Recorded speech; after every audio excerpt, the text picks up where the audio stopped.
Bismillahirrahmanirrahim. Assalamualaikum warahmatullahi wabarakatuh. Okey, murid-murid sekalian, berjumpa lagi. Kita jumpa lagi dalam kelas sains. Okey, jadi pada minggu ni kita akan sambung kemahiran proses sains. Kita akan membincangkan 4 lagi kemahiran proses sains. Okey. Baik, kita tengok apa dia kemahiran-kemahiran yang akan kita belajar pada minggu ini. Yang pertama ialah kemahiran menggunakan perhubungan ruang dan masa. Yang kedua ialah kemahiran mentafsir data, kemahiran mendefinisi secara operasi, dan kemahiran berkomunikasi. Okey, objektif pembelajaran minggu ini, murid dapat memerihalkan 4 kemahiran proses sains di atas. Jadi cikgu harap semua murid dapat faham dan dapat memerihalkan, menjelaskan tentang kemahiran proses sains di atas. Baik, kita teruskan dengan kemahiran proses sains yang pertama, iaitu menggunakan perhubungan ruang dan masa. Apa dia menggunakan perhubungan ruang dan masa ini? Ini adalah kemahiran yang memerihalkan perubahan sesuatu kejadian atau fenomena berdasarkan perubahan parameter seperti lokasi, arah, bentuk, saiz, isi padu dan berat mengikut urutan masa. Baik, kita nak cerita tentang perubahan satu kejadian ataupun fenomena mengikut urutan masa. Jadi bahagian mana, pada bahagian mana ataupun perkara apa yang kita nak jelaskan. Okey. Jadi di sini kita jelaskan mengikut parameter. Kita ada di sini parameter dia seperti lokasi, arah, bentuk, saiz, isi padu ataupun berat. Okey, kita tengok contoh. Contoh menggunakan perhubungan ruang dan masa. Okey, kita buat satu aktiviti, aktiviti uji kaji. Sebatang aiskrim diletakkan di bawah cahaya matahari selama 20 minit. Okey. Kemudian didapati bahawa selepas 20 minit aiskrim telah berubah bentuk dan saiz. Dah tentulah kan aiskrim kita semua tahu bila kita letak dia kat bawah cahaya matahari kat tempat panas, dia akan cair. Okey. Okay, kalau kita tengok dalam rajah ni, okey, ni sebelum uji kaji, kita letak dalam bekas, dia lepas 10 minit kita tengok dia punya bentuk dia dah berubah dah sikit, dia dah mencair, dan selepas 20 minit kita tengok bentuk dia lagi berubah. Okey. Baik, di sini kita menggunakan perhubungan ruang dan masa ni kita nak cerita benda ni. Nak ceritakan hal ini, fenomena ini. Okey. Macam mana? Baik. Pertama sekali kita kenal pasti parameter dia. Okey, parameter untuk aktiviti ini ialah bentuk. Di mana bentuk aiskrim ni kalau kita tengok dia berubah. Okey. Dan saiz dia pun bila bentuk dia berubah, saiz dia jadi makin kecil. Kita nampak dia kecil dan kecil lagi. Okey. Jadi fenomena ataupun kejadian dia kita gunakan parameter bentuk dan saiz. Dan kita nak hubungkan dia dengan masa. Baik, jadi kita boleh buat perhubungan ruang dan masa dalam situasi ini. Kita boleh katakan sebagai apabila masa bertambah, bentuk aiskrim menjadi tidak sekata. Kita tengok bentuk dia jadi tak sekata kan. Asalnya bentuk dia macam ni, bentuk kubus. Kemudian dia dah berubah dah, dia tak jadi macam kubus. Okey, bentuk aiskrim menjadi tidak sekata dan saiz menjadi kecil. Saiz dia makin kecil. Jadi kita dah menghubungkan ruang dan masa. Dalam pernyataan kita tu, kita ada masa dan ruang. Ruang tadi, parameter yang kita gunakan adalah bentuk dan saiz. Okey. So, untuk seterusnya ialah kemahiran mentafsir data. Baik, apa dia kemahiran mentafsir data?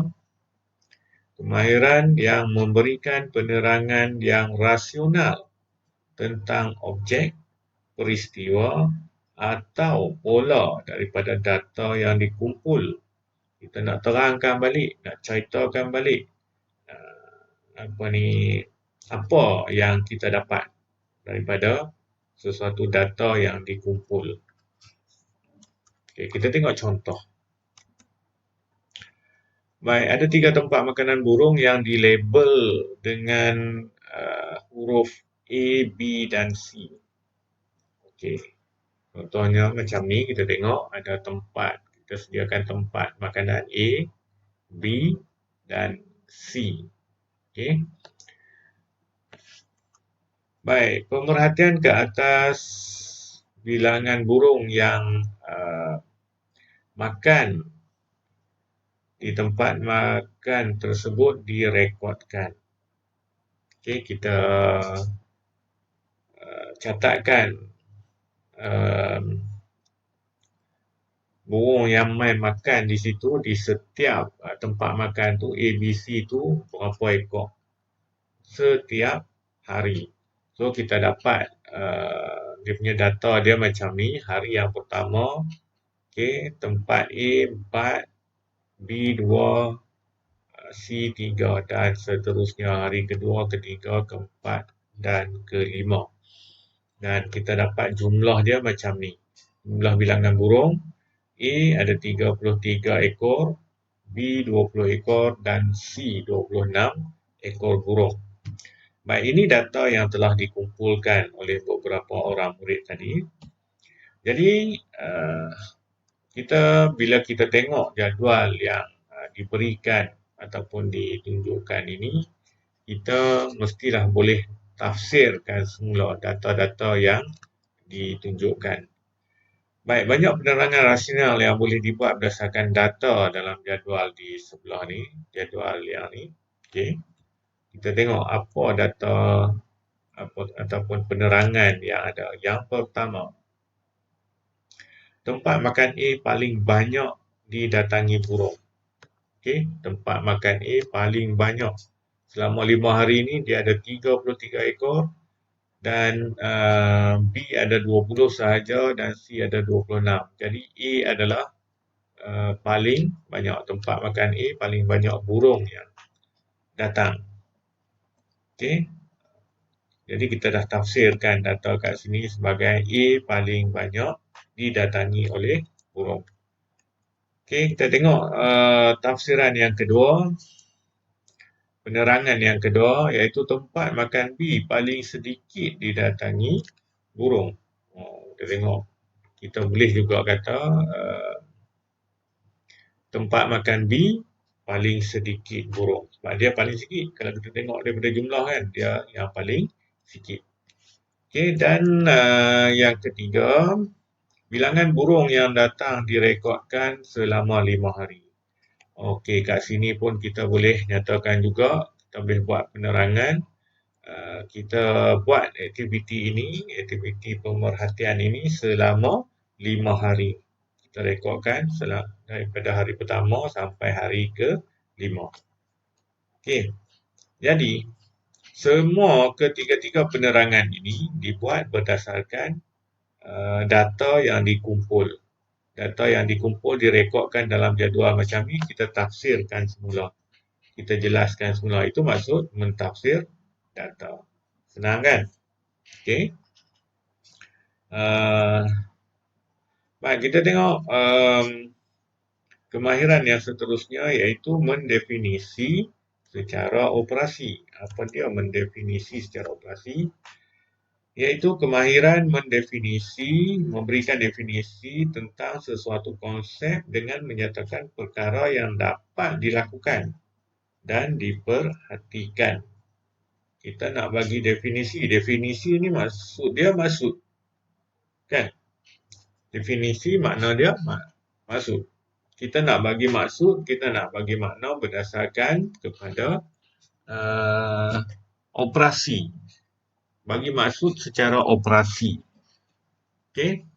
Baik, jadi kita uh, menyatakan perkara yang dapat dilakukan. Untuk lebih memahami, kita tengok contoh. Okey, mendefinisi secara operasi.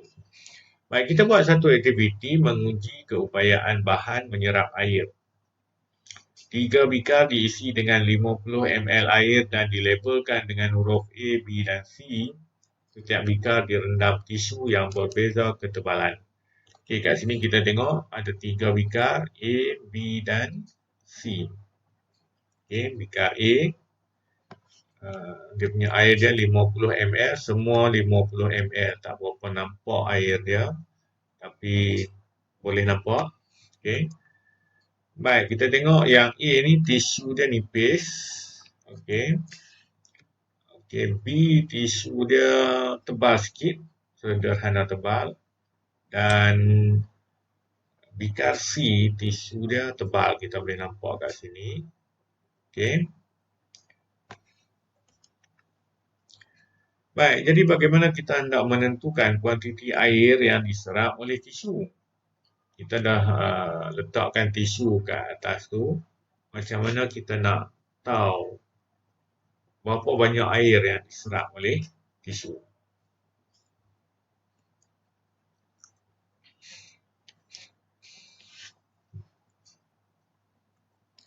Baik, kita dapat menentukan keupayaan bahan menyerap air dengan mengukur isi padu air yang tinggal dalam bikar. Kalau kita tengok kat sini, okey, selepas seketika uh, air dalam bikar ini berkurang. Okey, sebab dia telah diserap oleh tisu. Baik, yang ni kita nampak dia kurang sikit sahaja. Yang ini dia kurang banyak. Yang ini dia kurang banyak lagi. Baik, jadi dia tinggal, bila dah kurang banyak, dia tinggal sikit. Kenapa jadi macam tu? Baik, air yang tinggal dalam bikar ialah air yang tidak dapat diserap oleh tisu. Maksudnya, tisu tu dah penuh dah dipenuhi dengan air. Jadi dia tak boleh nak serap lagi dah. Jadi dia tinggallah yang tu di dalam bikar, lebihan itu. Baik, sedikit air yang tinggal dalam bikar bererti banyak air yang diserap oleh tisu. Jadi kalau air dia sikit dalam bikar, maksudnya yang lain duduk dekat dalam tisu. Banyaklah yang duduk kat dalam tisu. Kalau yang ni, air dalam bikar dia banyak, maksudnya yang duduk dalam tisu sedikit. Okey. Jadi definisi secara operasi keupayaan bahan menyerap air paling tinggi ialah isi padu air yang tinggal paling sikit ataupun paling sedikit dalam bikar. Jadi kita kata definisi secara operasi dia, keupayaan bahan menyerap air paling tinggi. Keupayaan menyerap air paling tinggi ialah isi padu air yang tinggal paling sedikit dalam bikar. Macam tu je. Kita dah memberi definisi secara operasi kepada keupayaan bahan menyerap air. Okey. Dan seterusnya kita tengok pula kemahiran berkomunikasi. Apa yang dikatakan kemahiran berkomunikasi dalam kemahiran proses sains? Baik, kemahiran untuk menyampaikan dan mempersembahkan idea atau maklumat dalam pelbagai bentuk dan mudah difahami. Kita nak sampaikan sama ada idea kita ataupun kita nak sampaikan data ataupun maklumat yang kita kumpul, kita nak sampaikan kepada orang lain, kepada rakan, kepada guru dan sebagainya lah. Okey, macam mana cara dia? Ini dipanggil berkomunikasi. Baik, ada 5 bentuk komunikasi yang boleh kita gunakan untuk kita berkomunikasi, iaitu yang pertama bentuk tulisan, Yang kedua, bentuk gambar rajah. Yang ketiga, peta konsep. Yang keempat, jadual. Dan yang kelima, carta palang dan carta pai. Okey, dua carta ni termasuk dalam carta lah. Carta ni banyak. Okey, ada banyak jenis. Dan kita akan belajar dua carta dulu, iaitu carta palang dan carta pai. Okey. Carta juga disebut graf. Baik, kita tengok contoh. Contoh kepada bentuk-bentuk komunikasi ni. Apa yang dikatakan bentuk tulisan? Ini adalah bentuk tulisan di mana kita menulis, mengarang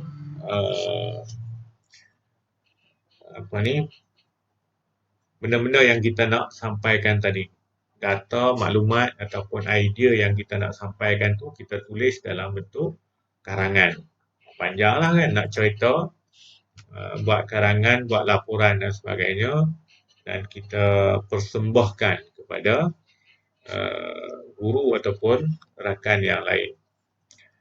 Okey, kaedah yang kedua ialah kaedah gambar rajah. Okey, gambar rajah contohnya macam ni. Ni kita gunakan gambar rajah. Gambar rajah maksudnya yang dilukis lah, yang dilakar. Okey. Macam spesimen, kita nak buat uji kaji dan sebagainya, kita melakar, itu adalah gambar rajah. Okey. Baik, yang ketiga ialah peta konsep. Ini contoh peta konsep. Banyak bentuk. Peta konsep ni pun banyak rupa dia, banyak wajah dia. Banyak cara yang boleh kita gunakan. Ini adalah salah satu rupa peta konsep. Okey. Nanti kita akan jumpa banyak lagi lah. Baik, yang keempat ialah jadual. Okey. Jadual ni contoh jadual. Okey. Dan ada pelbagai bentuk jadual. Yang ni pun bentuk dia agak kompleks juga ni. Saya ada kat atas ni lagi kan. Ada macam ni pula. Dan yang paling ringkas, dia akan ada 2 kolom. Itu paling ringkas lah kan. Okey.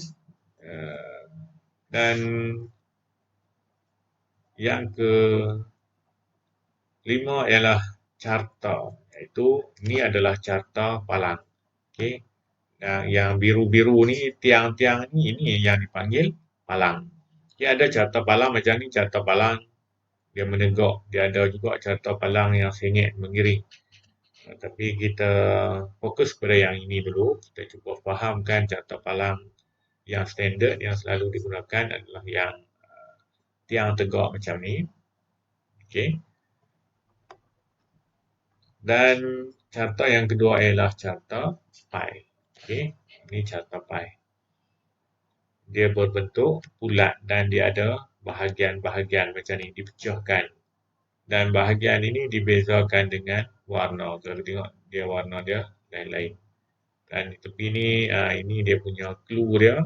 Warna biru berjalan kaki. Yang ni naik bas. Ni basikal. Dan yang ni naik kereta. Cara belajar datang ke sekolah. Okey. So, daripada ni pun kita boleh tafsirkan data dia. Kita boleh jalankan kemahiran tadilah.